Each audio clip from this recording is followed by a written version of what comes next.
सो हे WhatsApp guys, कैसे आप सब। Welcome to my new vlogs. तो गाइस अभी अभी मैं पार्क से खेल के आया हूँ।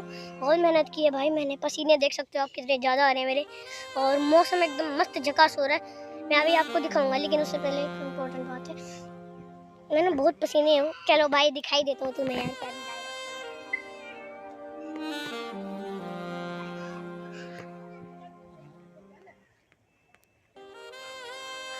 देखा गाइस मौसम, ऐसा ही मौसम हमारे यहाँ पे हो रहा है और एकदम गर्मी को भस्म कर देगा।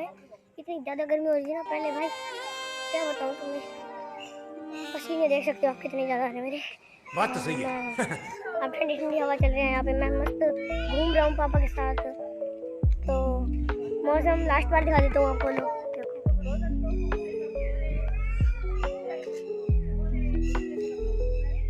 गाइस, मौसम कैसा लगा कमेंट में जरूर बताना। लेकिन उससे पहले